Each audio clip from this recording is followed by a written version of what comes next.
Salam alaikum. Tout d'abord, je tiens à remercier cette équipe, ce média dénommé Portail de la Renaissance du Tchad. En fait, je profite de ce micro pour d'abord vous dire comment c'est arrivé. En fait, vous dire là aussi, vous expliquer quelles sont les motivations qui m'ont permis de venir visiter ce média en ligne.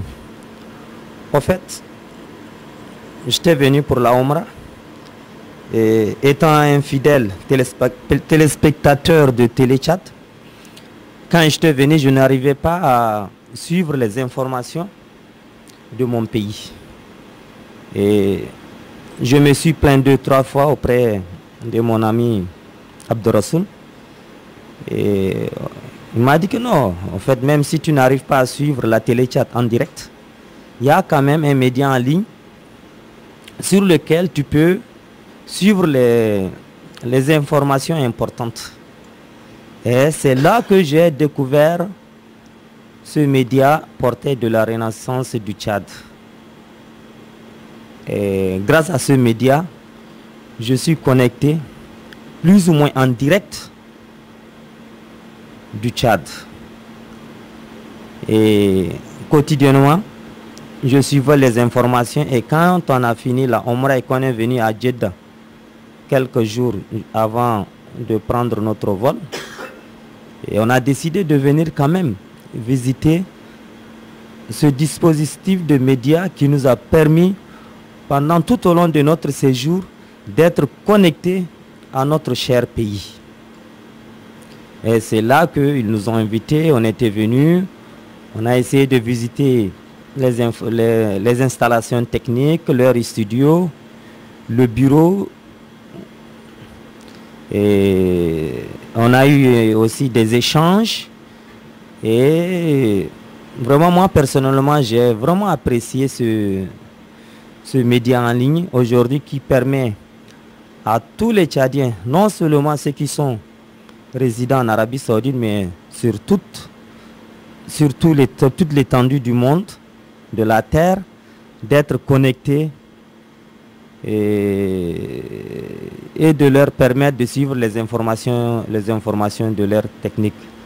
Et nous ne sommes pas en visite officielle, mais quand même, l'équipe de médias Portail de la Renaissance a profité de nous demander quelques doléances, d'exposer quelques doléances, surtout concernant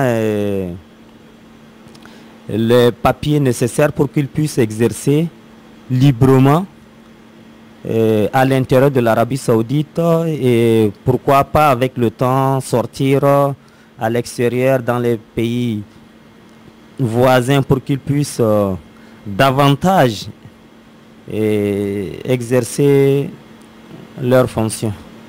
Et d'ailleurs, le ministère de la Communication, le ministère des Affaires étrangères et la Direction générale de l'ONAMA ont déjà fait un grand pas en demandant à l'ONAMA de reconnaître ce média en ligne et de diffuser quand même les programmes de téléchat.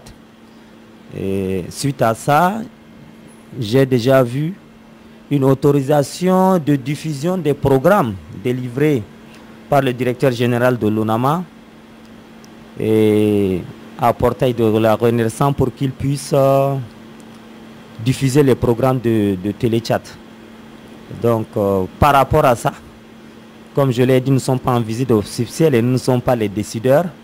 Nous allons quand même porter à la hiérarchie leurs doléances pour qu'une suite soit donnée. Et ça, je pense que c'est tout à fait logique. Exercer un travail de médias nécessite quand même une autorisation et quand même des autorisations nécessaires pour qu'ils puissent librement et à tout moment accéder à l'information. Et quand dit information, elle est importante quand elle est fraîche. Et là, je pense que au Tchad, toutes les autorités et même le président de la République a toujours soutenu la presse. Et je pense que si Portail de la Renaissance est sérieux dans ton travail, bon, jusqu'à là on n'a pas vu déjà votre faille, mais si vous êtes sérieux dans votre travail, je pense que vous aurez le soutien des hautes autorités. Et pour finir, je vous remercie encore une fois de plus et je vous demande toujours de respecter la ligne éditoriale de l'ONAMA. Je pense que si vous avez déjà une autorisation de la direction générale de l'ONAMA, il faut toujours respecter la ligne éditoriale. Merci beaucoup.